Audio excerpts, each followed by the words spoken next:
ഇനി നമ്മൾ പഠിക്കാൻ പോകുന്നത് അക്കൗണ്ടിങ് കോൺസെപ്റ്റ്സ് ആൻഡ് കൺവെൻഷൻസ് എന്ന് പറയുന്നൊരു ഏരിയ ആണ്. അപ്പോൾ അതിൽ ആദ്യമായിട്ട് നോക്കാൻ പോകുന്നത് അക്കൗണ്ടിങ് കോൺസെപ്റ്റ്. ഇപ്പോൾ ഇവിടെ നമ്മൾ ആലോചിക്കേണ്ട ഒരു സംഗതി, ഇപ്പോൾ ഓരോ ബിസിനസ്സിൽ അക്കൗണ്ടിങ് പ്രോസസ്സ് നടത്തുന്നത് അല്ലെങ്കിൽ റെക്കോർഡ് ചെയ്യുക, ക്ലാസിഫൈ ചെയ്യുക, സമറൈസ് ചെയ്യുക, ഇന്റർപ്രിറ്റ് ചെയ്യുക, കമ്മ്യൂണിക്കേറ്റ് ചെയ്യുക എന്നുള്ളത് ഒരു അക്കൗണ്ടന്റിന്റെ ധർമ്മമാണ്. ഓക്കെ, ബുക്സ് ഓഫ് അക്കൗണ്ട്സ് രേഖപ്പെടുത്തുക അല്ലെങ്കിൽ പ്രിപ്പയർ ചെയ്യുക എന്നുള്ളത് ഒരു അക്കൗണ്ടന്റിന്റെ ഒരു ധർമ്മമാണ്, അവരുടെ ദൗത്യമാണ്, ജോബാണ്. സോ ഈ ഒരു അക്കൗണ്ടന്റിന്റെ ഈ ബുക്സ് ഓഫ് അക്കൗണ്ട്സിൽ രേഖപ്പെടുത്തുന്നതിന് ഒരു അടിസ്ഥാനമുണ്ട്. അവർ അക്കൗണ്ടിങ് കീപ്പ് ചെയ്യുന്നത് കുറച്ച് ഐഡിയാസിന്റെ പുറത്താണ്. ഓക്കെ, അതിനാണ് നമ്മൾ അക്കൗണ്ടിങ് കോൺസെപ്റ്റ് എന്ന് പറയുന്നത്. കുറച്ച് ഐഡിയാസ് ഉണ്ട്, കുറച്ച് അസംഷൻസ് എന്നാ പറയാം, കുറച്ച് ഊഹാപോഹങ്ങൾ.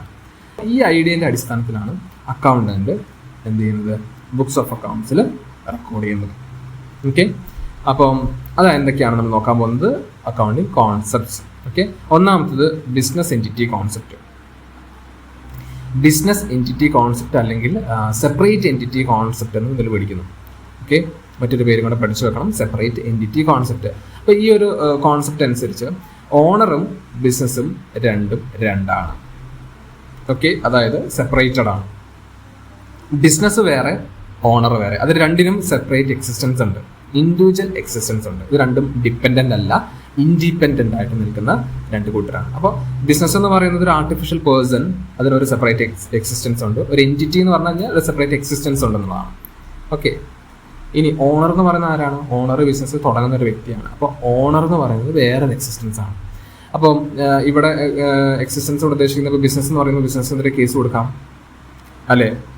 ഇപ്പോൾ വേറൊരു തേർഡ് പാർട്ടിക്ക് ബിസിനസ്സിനെതിരെ കേസ് കൊടുക്കാം, ബിസിനസ്സിന് വേറെ ആൾക്കാർക്കെതിരെ കേസ് കൊടുക്കാം, അല്ല. അപ്പോൾ ഒരു ആൾ പോലെ ഒരു ആർട്ടിഫിഷ്യൽ പേഴ്സൺ എന്നുള്ള രീതിയിൽ എല്ലാ കാര്യങ്ങളും, ഒരു മനുഷ്യനെ നമ്മൾ എങ്ങനെ നേരിടുന്നു അതേപോലെ തന്നെയാണ് ഒരു ബിസിനസ്. അപ്പോൾ അതുകൊണ്ട് can be sued and get sued എന്നാണ് പറയാം. Okay, this accounting concept separates the business from its owner. First പോയിന്റിൽ തന്നെ എല്ലാ കാര്യങ്ങളും ഉണ്ട്. As far as accounting is concerned with owner, the business are two separate entities. അപ്പോൾ ബിസിനസ്സും ഓണറും രണ്ടും സെപ്പറേറ്റ് എക്സിസ്റ്റൻസ് ആണ് എന്നുള്ളതാണ് രണ്ടാമത്തെ പോയിന്റ്. ഈ ഒരു കോൺസെപ്റ്റ് നമുക്ക് ആവശ്യം വരും അക്കൗണ്ടിങ്ങിൽ. വളരെ പ്രധാനപ്പെട്ട ഒരു കോൺസെപ്റ്റാണ് ഈ ബിസിനസ് എൻറ്റിറ്റി കോൺസെപ്റ്റ് എന്ന് പറയുന്നത്. സോ ഇത് ഒന്ന് നോക്കി വെക്കാം. രണ്ടാമത്തേത് money measurement concept. Money measurement എന്ന് പറയുന്നത് എന്താണ്?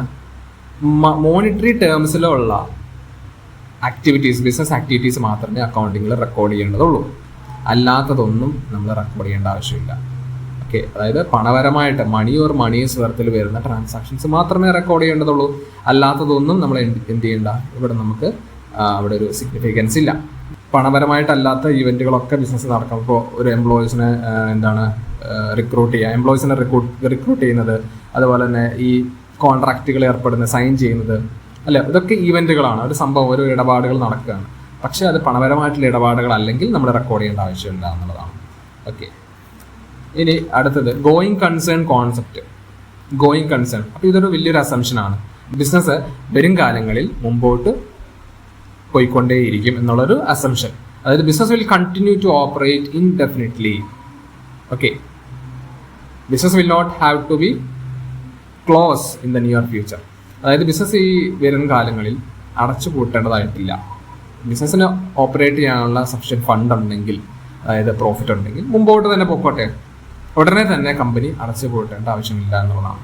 ഓക്കെ, അപ്പോൾ അതാണ് ഗോയിങ് കൺസേൺ. അപ്പോൾ ബിസിനസ് ഓപ്പറേറ്റ് ചെയ്തോട്ടെ, it will continue to operate indefinitely, മുമ്പോട്ട് പൊക്കോട്ടെ എന്നുള്ള ഒരു കോൺസെപ്റ്റ്. പ്രോഫിറ്റ് ഉണ്ടെങ്കിൽ ഫ്യൂച്ചറിലേക്ക് പൊക്കോട്ടെ, ഫ്യൂച്ചറിലേക്ക് ബിസിനസ് മുമ്പോട്ട് പോയിക്കോട്ടെ, അതല്ലാതെ അടച്ചു പൂട്ടേണ്ട ആവശ്യമില്ല. ഓക്കെ, ഇനി അടുത്തത് അക്കൗണ്ടിങ് പീരീഡ് കോൺസെപ്റ്റ് ആണ്. അക്കൗണ്ടിങ് പീരീഡ് എന്ന് പറയുന്നത് നോർമലി 1 ഇയർ ആണ്. നമ്മുടെ ഫിനാൻഷ്യൽ ഇയർ എന്ന് പറയുന്നത് നോർമലി 1 ഇയർ ആണ്. 1 ഏപ്രിൽ ഒരു വർഷം മുതൽ 31 മാർച്ച് നെക്സ്റ്റ് ഇയർ വരെയാണ് നമ്മുടെ അക്കൗണ്ടിങ് പീരീഡ്. സോ 1 ഏപ്രിൽ മുതൽ 31 മാർച്ച് വരെയാണ് അക്കൗണ്ടിങ് ഇയർ എന്ന് പറയുന്നത്. സോ 1 ഇയർ ആണ് ഇതിൻ്റെ ഒരു അക്കൗണ്ടിങ് പീരീഡ് എന്ന് പറയുന്നത്. അടുത്തത് കോസ്റ്റ് കോൺസെപ്റ്റ് ആണ്. കോസ്റ്റ് കോൺസെപ്റ്റ് എന്ന് പറയുന്നത് നമ്മൾ ഈ അസറ്റുകളൊക്കെ പർച്ചേസ് ചെയ്യുമ്പോൾ, ഒരു ഫേമിലേക്ക് വേണ്ട അസറ്റുകളൊക്കെ പർച്ചേസ് ചെയ്യുമ്പോൾ അതിൻ്റെ പർച്ചേസ് പ്രൈസിലാണ് റെക്കോർഡ് ചെയ്യുന്നത്, അല്ലെങ്കിൽ അക്വിസിഷൻ പ്രൈസ്.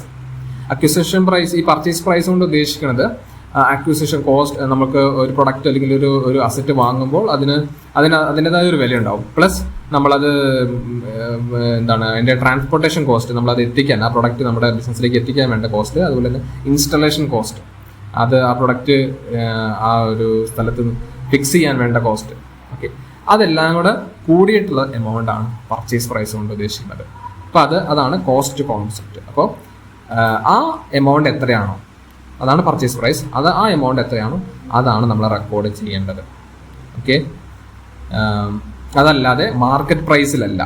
എത്രയാണോ അതിൻ്റെ അസറ്റിൻ്റെ മാർക്കറ്റ് പ്രൈസ് അതിലല്ല റെക്കോർഡ് ചെയ്യുന്നത്. നമ്മൾ എത്ര വിലയ്ക്കാണോ വാങ്ങിയത്, അതിന് ട്രാൻസ്പോർട്ടേഷൻ കോസ്റ്റ് കൊടുത്തിട്ടുണ്ടോ, അതിന് ഇൻസ്റ്റലേഷൻ കോസ്റ്റ് കൊടുത്തിട്ടുണ്ടോ, അതെല്ലാം കൂടെ കൂട്ടിയിട്ടുള്ള എമൗണ്ട് പർച്ചേസ് പ്രൈസ്, അതാണ് നമ്മൾ റെക്കോർഡ് ചെയ്യേണ്ടത്.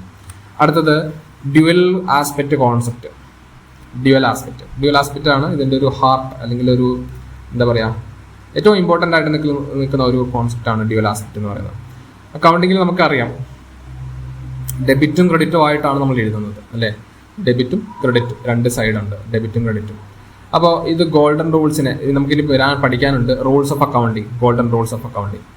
അപ്പം അതിനെ സപ്പോർട്ട് ചെയ്തുകൊണ്ടുള്ള ഒരു എന്താണ്, അക്കൗണ്ടിങ് പ്രിൻസിപ്പിളിനെ സപ്പോർട്ട് ചെയ്തുകൊണ്ടുള്ള ഒരു ആസ്പെക്റ്റ് ആണ് ഡ്യുവൽ ആസ്പെക്റ്റ് എന്ന് പറയുന്നത്. അതായത് നമ്മൾ എന്ത് ട്രാൻസാക്ഷൻസ് റെക്കോർഡ് ചെയ്യുമ്പോഴും അതിന് രണ്ട് സൈഡ് ഉണ്ട്.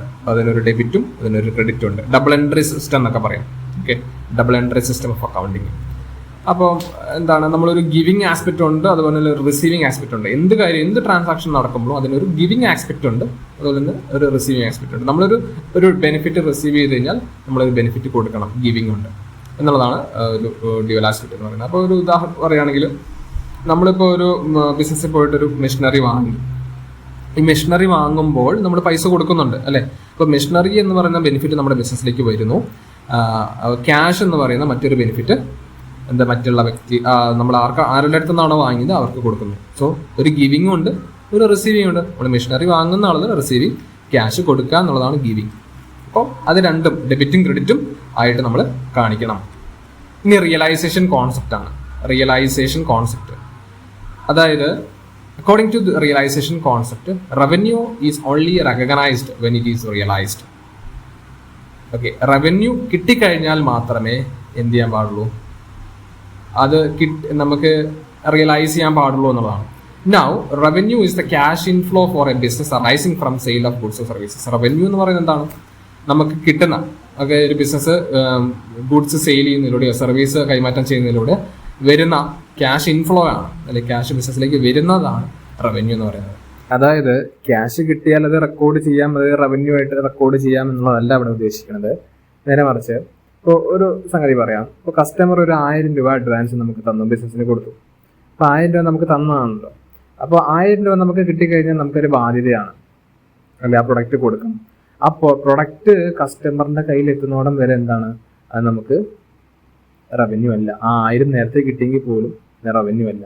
ആ പ്രൊഡക്റ്റ് എപ്പോഴാണോ പാക്ക് ചെയ്ത്, ആ പ്രൊഡക്റ്റ് എപ്പോഴാണോ ഡെലിവർ ചെയ്യുന്നത്, ഷിപ്പ് ചെയ്ത് ആ കസ്റ്റമറിന്റെ കയ്യിൽ എത്തുന്നത്, അപ്പോൾ മാത്രമേ അതൊരു റവന്യൂ ആയിട്ട് മാറുന്നുള്ളൂ.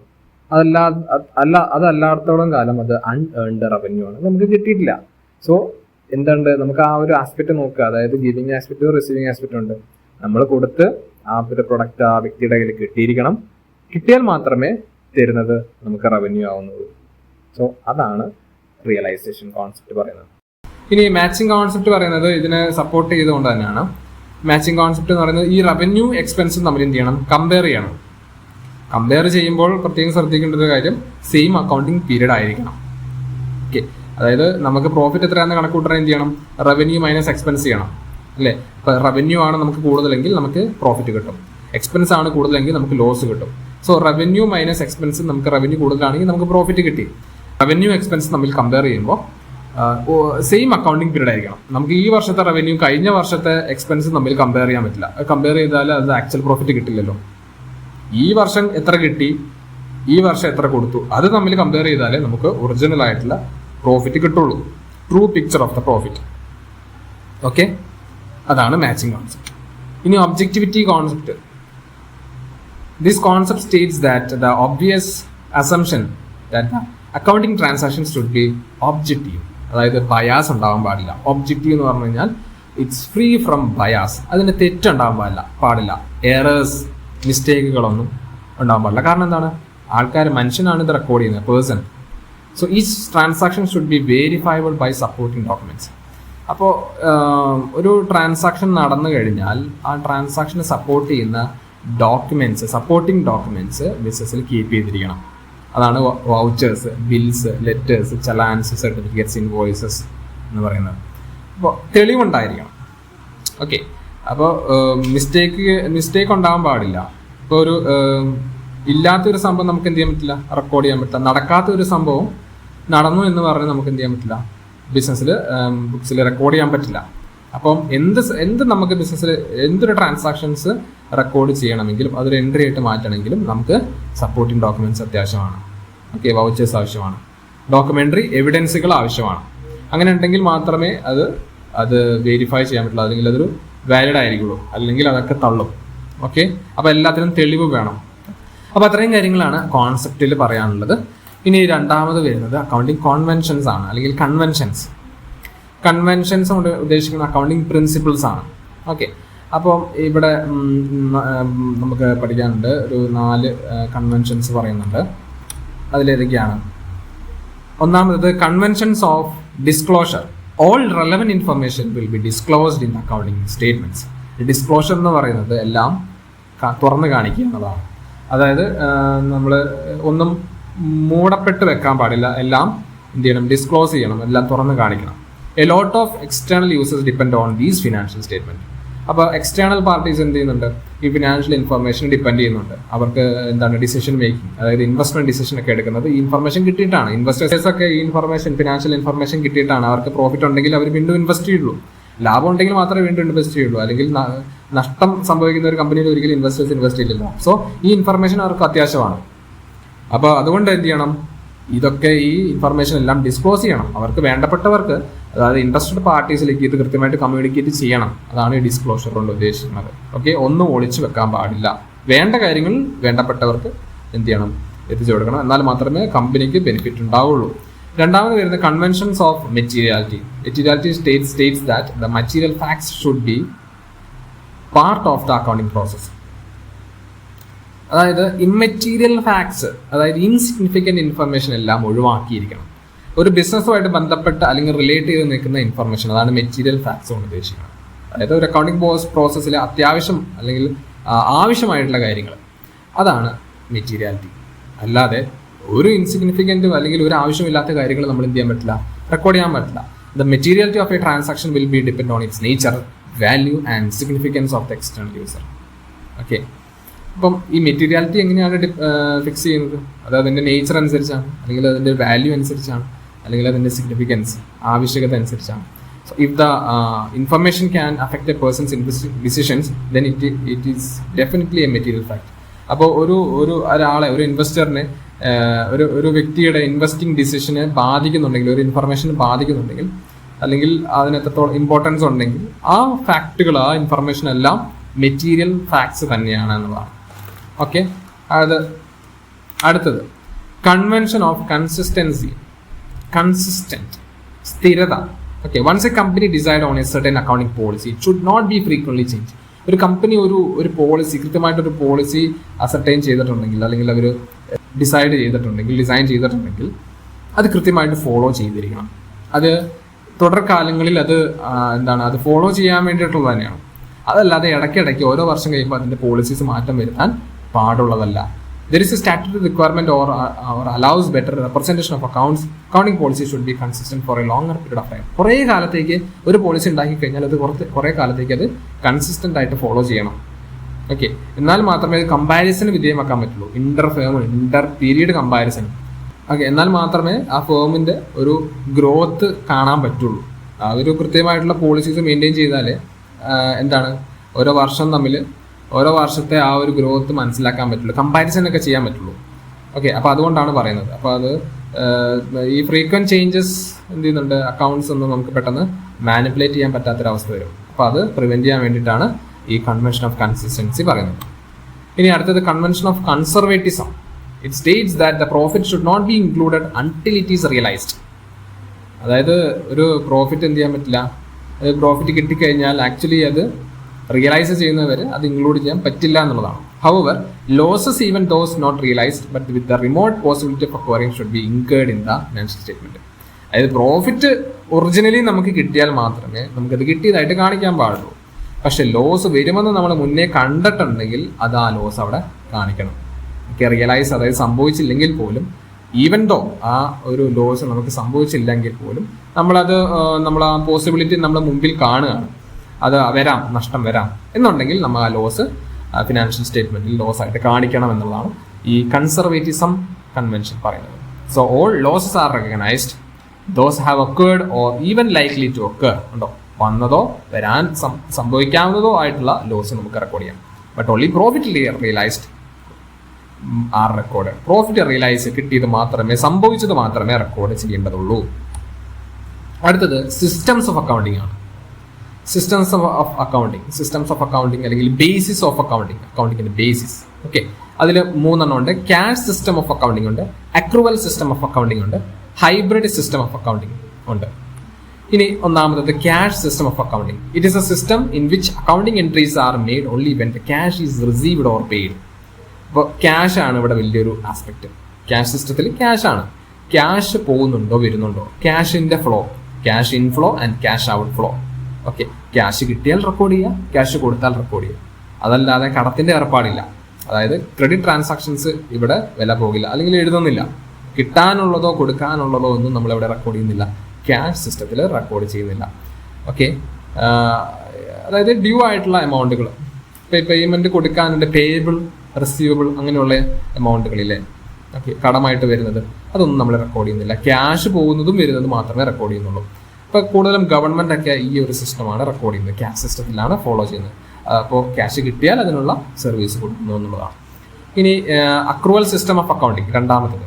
It is A system in which accounting entries are made on the basis of amount having become due four payment or receipt. ഇപ്പൊ ഡ്യൂ ആയിട്ട് വരുന്ന എമൗണ്ടുകളില്ലേ, അതാണ് ഈ പറയുന്ന അക്രൂവൽ സിസ്റ്റം. ഓക്കെ, അതാണ് ഇവിടെ റെക്കോർഡ് ചെയ്യുന്നത്. ഇപ്പോൾ പേയ്മെന്റ് നമുക്ക് കൊടുക്കാനായിട്ടുണ്ട് പക്ഷെ കൊടുത്തിട്ടില്ല, ഡ്യൂ ആയിട്ടുണ്ട്, നമ്മൾ കൊടുക്കാൻ ബാധ്യസ്ഥരായിട്ടുണ്ട് പക്ഷെ കൊടുത്തിട്ടില്ലെങ്കിൽ അത് നമ്മൾ റെക്കോർഡ് ചെയ്യും. അതുപോലെ തന്നെ കിട്ടാൻ നമുക്ക് അർഹതയുണ്ടെങ്കിൽ പക്ഷേ ഇതുവരെ കിട്ടിയിട്ടില്ല, അങ്ങനെയുള്ള എമൗണ്ടുകളാണ് നമ്മൾ അക്രൂവൽ സിസ്റ്റത്തിൽ റെക്കോർഡ് ചെയ്യുക. അടുത്തത് hybrid or mixed system of accounting. Hybrid അല്ലെങ്കിൽ മിക്സ്ഡ് സിസ്റ്റം എന്നാണ് മറ്റൊരു പേര്. ഇത് രണ്ടിനും കോമ്പിനേഷൻ ആണ് എന്ന് വേണമെങ്കിൽ പറയാം. അതായത് ഈ സിസ്റ്റം അനുസരിച്ച് റവന്യൂ അതുപോലെ തന്നെ അസറ്റ് ക്യാഷ് ബേസിൽ റെക്കോർഡ് ചെയ്യുന്നു. ഓക്കെ, റവന്യൂ അതായത് നമുക്ക് ഇൻകവും അസറ്റുകളും നമ്മൾ എന്ത് ബേസിൽ റെക്കോർഡ് ചെയ്യുന്നു, ക്യാഷ് ബേസിസിൽ റെക്കോർഡ് ചെയ്യുന്നു. ഓക്കെ, അതായത് നമുക്ക് കിട്ടിയിട്ടുണ്ടെങ്കിൽ, അസറ്റുകൾ എന്ന് പറഞ്ഞാൽ നമ്മുടെ കയ്യിൽ ഉണ്ടെങ്കിൽ, അതുപോലെ തന്നെ റവന്യൂസ് നമുക്ക് ജനറേറ്റ് ആയിട്ടുണ്ടെങ്കിൽ, നമുക്ക് കിട്ടിയിട്ടുണ്ടെങ്കിൽ നമ്മൾ റെക്കോർഡ് ചെയ്യുന്നു. അത് നേരെ മറിച്ച് എക്സ്പെൻസും ലയബിലിറ്റീസും എന്ത് ചെയ്യുന്നുണ്ട്, അക്രൂവൽ ബേസിസിലാണ് റെക്കോർഡ് ചെയ്യുന്നത്. എക്സ്പെൻസ് എന്താണ്, നമുക്ക് പേയ്മെന്റ് ഡ്യൂ ആയിട്ടുണ്ട്, ഡ്യൂ ഫോർ പേയ്മെന്റ്, അത് നമ്മൾ എന്ത് ചെയ്യുന്നു, റെക്കോർഡ് ചെയ്യുന്നു. ലയബിലിറ്റീസ് അതുപോലെ തന്നെ നമുക്ക് കിട്ടാനുണ്ട്, കിട്ടിയിട്ടില്ല, ഇതൊക്കെ എന്താണ്, ഇത് നമ്മൾ അക്രൂവൽ ബേസിസിൽ റെക്കോർഡ് ചെയ്യുന്നു. ബാധ്യത, ലയബിലിറ്റീസ് എന്താണ്, നമുക്ക് കൊടുക്കാനുണ്ട് കൊടുത്തിട്ടില്ല, അത്തരത്തിലുള്ള എമൗണ്ടുകളാണ് ലയബിലിറ്റി എന്ന് പറയുന്നത്, ബാധ്യതയാണ്, അതും അക്രൂവൽ ബേസിസിലാണ് റെക്കോർഡ് ചെയ്യുന്നത്. ഇത്രയും കാര്യങ്ങൾ മതി. നമുക്ക് ഇനി ഇമ്പോർട്ടൻറ്റ് ടേംസ് ഇൻ അക്കൗണ്ടിങ് എന്നുള്ളത് അടുത്ത സെഷനിൽ കണ്ടിന്യൂ ചെയ്യാം. ഓക്കെ.